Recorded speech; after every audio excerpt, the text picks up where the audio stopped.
सुप्रभात बच्चों, कैसे हैं आप सब। उम्मीद करती हूँ आप सब अच्छे होंगे। तो बच्चों, आज की कक्षा में हम पढ़ने वाले हैं अध्याय नंबर 6, जिसका शीर्षक है महात्मा गांधी की आत्मगाथा। तो बच्चों, इस अध्याय में हमें महात्मा गांधी की आत्मगाथा दी गई है। तो इस अध्याय में वो अपने बारे में खुद ही बताएंगे। मेरे पिताजी करमचंद गांधी राजकोट के दीवान थे। वे सत्यप्रिय, साहसी और काफी उदार व्यक्ति थे। वे सबके साथ सदा उचित न्याय करते थे। मेरी माता का नाम पुतलीबाई था। वे धार्मिक विचारों की महिला थी। वे पूजा पाठ किए बिना भोजन नहीं करती थी। वे बड़ी ही दयालु स्वभाव की महिला थी। तो यहाँ पे बच्चों, गांधी जी अपने बारे में बता रहे हैं कि उनके पिताजी जो हैं वो क्या है। उनके पिताजी का नाम है करमचंद गांधी, जो राजकोट के दीवान है। और वो किस प्रकार के व्यक्ति है? सत्यप्रिय, यानी कि सच से बहुत ज्यादा प्यार करते थे। साहसी थे, हिम्मत वाले थे, काफी उदार व्यक्ति थे, यानी कि दूसरों की मदद करते थे और सबके साथ सदा से उचित न्याय करते थे। और जो उनकी माता जी है, जिनका नाम है पुतलीबाई, वे धार्मिक विचारों की महिला थी। वे पूजा पाठ किए बिना भोजन नहीं करती थी और वो भी बहुत ज्यादा दयालु स्वभाव की महिला थी। 2 अक्टूबर 1869 को गुजरात राज्य के पोरन बंदर नामक स्थान पर मेरा जन्म हुआ। पूरन बंदर से जब पिताजी राजकोट गए तब मेरी आयु 7 वर्ष की रही होगी। मैं पाठशाला से ऊपर की कक्षा में और फिर वहां से उच्च विद्यालय में गया। तो यहाँ पे गांधी जी बता रहे हैं कि उनका जो जन्म है वो कब हुआ था। 2 अक्टूबर 1869 में गुजरात राज्य के पूरन बंदर नामक एक स्थान पर हुआ था। और पूरन बंदर से जब उनके पिताजी राजकोट गए तब उनकी आयु 7 वर्ष की थी, यानी कि वो 7 साल के थे। तो उन्होंने पाठशाला से ऊपर की शिक्षा में और फिर वहां से उच्च विद्यालय में गए। मुझे यह याद नहीं है कि मैंने कभी किसी शिक्षक या लड़के से झूठ बोला हो। मैं बहुत संकोची स्वभाव का था। एक बार पिताजी श्रवण भक्ति नामक नाटक की एक किताब खरीद लाए। मैंने उसे बड़े शौक से पढ़ा। मैंने अंधे माता पिता को वहंगी पर बैठा कर ले जाने वाले श्रवण कुमार का चित्र देखा। इस बात का मेरे मन पर बहुत प्रभाव पड़ा। मैंने भी श्रवण की तरह बनने का निश्चय किया। तो यहाँ पे बच्चों, वो क्या कह रहे हैं कि उन्हें ये बात याद नहीं है कि उन्होंने कभी अपने शिक्षक से या फिर कभी किसी लड़के से झूठ बोला हो, क्योंकि वो कुछ भी बोलने से पहले बहुत ज्यादा संकोच करते थे, यानी कि वो संकोची स्वभाव के थे। और उनके जो पिताजी हैं, एक बार उनके लिए श्रवण भक्ति नामक नाटक की किताब लेकर आए थे। तो उन्होंने उसे बड़े ही शौक से पढ़ा था। अब श्रवण कुमार क्या थे बच्चों? वो अपने अंधे माता पिता को लेकर यात्रा में गए थे। तो ये चीज देखकर, ये चीज पढ़कर उन्होंने श्रवण कुमार का जो चित्र है वो अपनी आंखों में बसा लिया था। और इस बात से उनका जो मन है वो बहुत ज्यादा प्रभावित हुआ था। और वो भी क्या बनना चाहते थे? वो भी श्रवण कुमार की तरह बनना चाहते थे। उन दिनों बाइस्कोप से नाटक दिखाने का प्रचलन था। उस समय हरिश्चंद्र नामक नाटक बहुत लोकप्रिय था। मेरा भी मन हरिश्चंद्र नाटक देखने का हुआ। एक दिन मुझे उस नाटक को देखने का मौका मिला। उस नाटक का भी मेरे दिमाग पर बहुत प्रभाव पड़ा। तो जिस समय की गांधी जी बात कर रहे हैं, उस समय बाइस्कोप से नाटक देखने का बहुत ज्यादा प्रचलन हुआ करता था। तो उस समय हरिश्चंद्र नामक नाटक था, वो बहुत ज्यादा लोकप्रिय था। तो उनका भी मन किया ये नाटक देखने का। तो एक दिन उन्हें ये नाटक देखने का मौका भी मिला। तो उस नाटक को देखकर उनका जो दिमाग है वो बहुत ज्यादा प्रभावित हुआ था, यानी कि वो जो नाटक है, उस नाटक ने उनके दिमाग पर बहुत ज्यादा प्रभाव डाला था। मेरी बार बार उसे देखने की इच्छा होती थी। रात में सोते समय मुझे हरिश्चंद्र के सपने आते।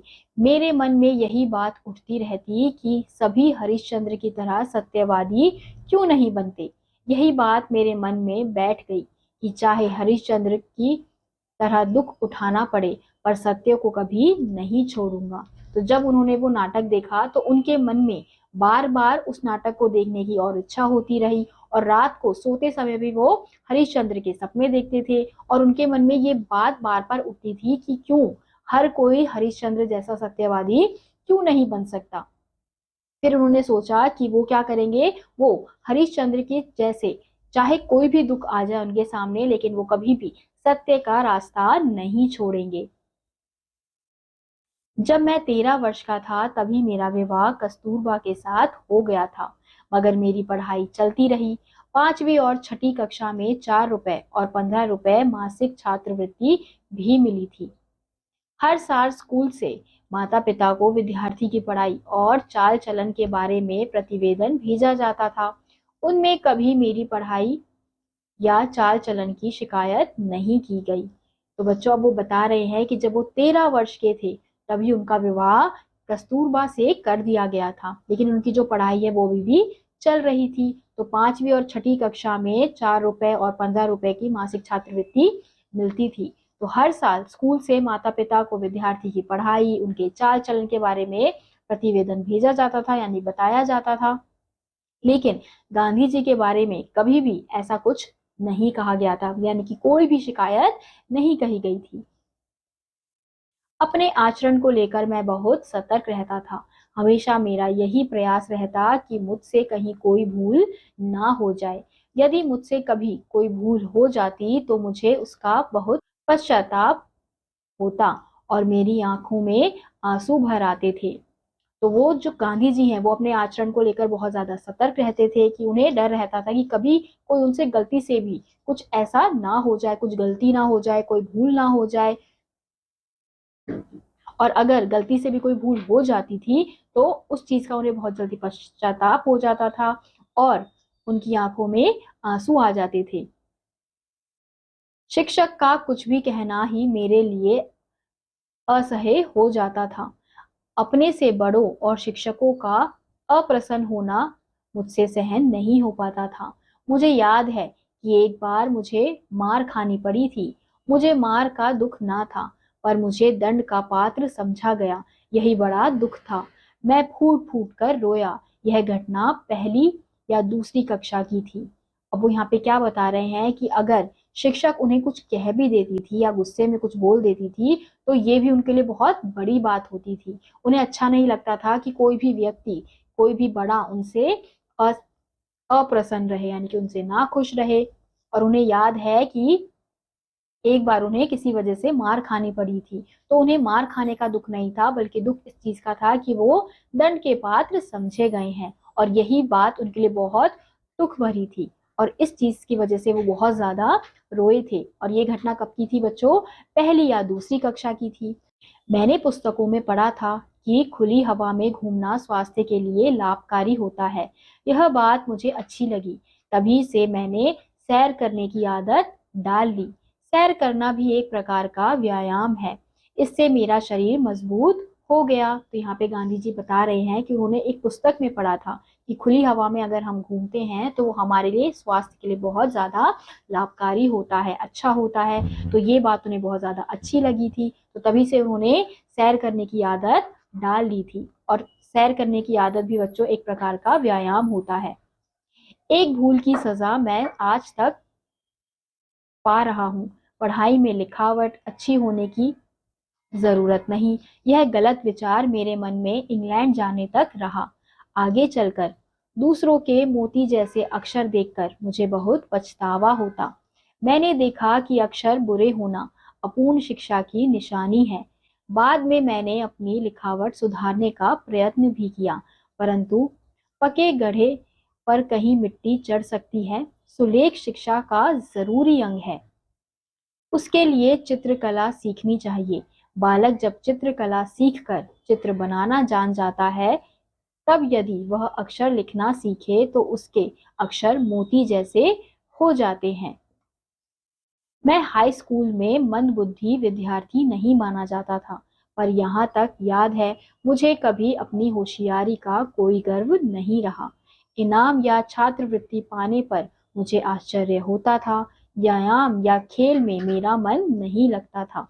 स्कूल में व्यायाम या खेल के अनिवार्य होने से पहले तो मैं कभी व्यायाम करने का या क्रिकेट खेलने गया ही नहीं था। तो बच्चों, यहाँ पे जो गांधी जी हैं वो बता रहे हैं कि उन्हें याद है कि उन्हें एक भूल के लिए आज तक सजा मिल रही है। अब पढ़ाई में लिखावट अच्छी होने की जरूरत नहीं है, पर यह गलत विचार होता है। जब वो इंग्लैंड पढ़ने गए तब उन्हें समझ में आया कि पढ़ाई अगर हम कर रहे हैं तो उसके लिए हमारी जो राइटिंग है, जो हमारे अक्षर हैं, वो भी अच्छे होने चाहिए। जब वो दूसरों की लिखावट को देखते थे, उनकी राइटिंग को देखते थे, उनके सुलेख को देखते थे, तो वो बहुत ज्यादा सुंदर सुंदर होते थे। लेकिन जब वो अपनी लिखावट को देखते थे तो उन्हें बहुत ज्यादा पछतावा होता था कि क्यों उन्होंने अच्छा सुलेख लिखना क्यों नहीं सीखा। फिर जब उन्होंने सोचा कि मैं अच्छा लिखने का प्रयास करूंगा, तब तक उनको ऐसा हुआ कि अब पके घड़े में कहीं मिट्टी चढ़ सकती है, यानी कि अब वो बड़े हो चुके हैं, तो अब वो इस प्रकार की शिक्षा नहीं ग्रहण कर पाएंगे। तो ये सोचकर उन्हें बहुत ज्यादा दुख होता था। अब हाई स्कूल में उन्हें मंदबुद्धि विद्यार्थी नहीं माना जाता था, पर जहां तक उन्हें याद है कि उन्हें होशियारी में भी गर्व नहीं था, अपनी होशियारी में भी उन्हें गर्व नहीं होता था। और अब इनाम या छात्रवृत्ति पाने के बाद वो क्या हो जाते थे, बहुत ज्यादा आश्चर्य हो जाते थे। व्यायाम या खेल में उनका कभी भी मन नहीं लगता था। जब तक स्कूल में व्यायाम या खेल अनिवार्य नहीं हो गया था, तब तक वो व्यायाम करने या क्रिकेट खेलने नहीं जाते थे। अब मैं देखता हूँ कि व्यायाम के प्रति मेरी अरुचि गलत थी। उस समय मेरे मन में यह विचार घर किए हुए था कि व्यायाम का शिक्षण के साथ कोई संबंध नहीं है। बाद में समझा कि पढ़ने के साथ साथ व्यायाम करना भी बहुत जरूरी होता है। तो उस समय उन्हें क्या लगता था कि व्यायाम यानी कि जो एक्सरसाइज है, फिजिकल एक्टिविटी है, वो इतनी जरूरी नहीं होती है, उसका पढ़ाई से कोई लेना देना नहीं होता है। लेकिन जब उन्होंने व्यायाम करना शुरू किया, तब उन्हें धीरे धीरे एहसास हुआ कि पढ़ने के साथ साथ व्यायाम करना भी बहुत ज्यादा जरूरी होता है। व्यायाम में अरुचि का दूसरा कारण था पिताजी की सेवा करने की तीव्र इच्छा। स्कूल बंद होते ही मैं तुरंत घर जाकर उनकी सेवा में लग जाता था। एक शनिवार को स्कूल सुबह का था। शाम को 4 बजे व्यायाम के लिए आना था। मेरे पास घड़ी नहीं थी। आकाश में बादल होने के कारण समय का पता नहीं चला। जब मैं खेल के मैदान में पहुंचा तब मुझे ज्ञात हुआ कि सब जा चुके हैं। दूसरे दिन मुझसे कारण पूछा गया। जो बात थी मैंने बता दी। उन्होंने उसे नहीं माना और मुझे 1 या 2 आना ठीक से याद नहीं कितना दंड देना पड़ा। मैं झूठा बना। इस बात पर मुझे बड़ा दुख हुआ। मैं झूठा नहीं हूँ, यह कैसे सिद्ध करूं? कोई उपाय नहीं था। बाद में मेरी समझ में आया कि सच बोलने वाले को असावधान भी नहीं रहना चाहिए। तो बच्चों, अब उनका व्यायाम में अरुचि का दूसरा कारण क्या था कि उन्हें अपने पिताजी की सेवा करनी होती थी। तो इस वजह से उन्हें स्कूल बंद होते ही अपने पिताजी के पास पहुंचना होता था। तो एक शनिवार को सुबह का था, तो शाम 4 बजे व्यायाम के लिए जाना था। तो उनके पास उस समय घड़ी नहीं थी, तो उन्हें, और उस समय आकाश में बादल छाए हुए थे, तो उस समय उन्हें समय का पता नहीं चला। तो जब वो मैदान में पहुंचे तो उनसे पूछा गया, तो उन्हें जैसा जैसा हुआ था वैसा वैसा उन्होंने सच सच बताया। लेकिन उनकी बातों पर किसी ने भरोसा नहीं किया और उन्हें दंड के रूप में, उन्हें भी शायद याद नहीं उन्हें कितने पैसे देने पड़े। और ये देखकर उन्हें बहुत बुरा लगा कि उन्हें झूठा समझा जा रहा है और कोई भी उनकी बात पर विश्वास नहीं कर रहा है। तो उन्हें समझ नहीं आया वो कैसे अपनी सच्चाई को सिद्ध करें। फिर वो समझे कि सच बोलने वाले के लिए क्या जरूरी है, असावधान भी रहना जरूरी है। तो बच्चों, इसलिए कहा जाता है कि हमें अपना आचरण, अपना स्वभाव अच्छा रखना चाहिए, अपना चरित्र अच्छा रखना चाहिए। जिस प्रकार से गांधी जी हमेशा सच बोलते थे, सच्चाई की राह पे चलते थे, हमें भी उस प्रकार का व्यक्तित्व रखना चाहिए। तो इसी के साथ आज का यह अध्याय यही समाप्त होता है। उम्मीद करती हूँ आपको यह अध्याय समझ आया होगा। मैं आपसे मिलूंगी अगली कक्षा में। तब तक के लिए आप सभी बच्चे खुश रहिए और पढ़ते रहिए। बाय।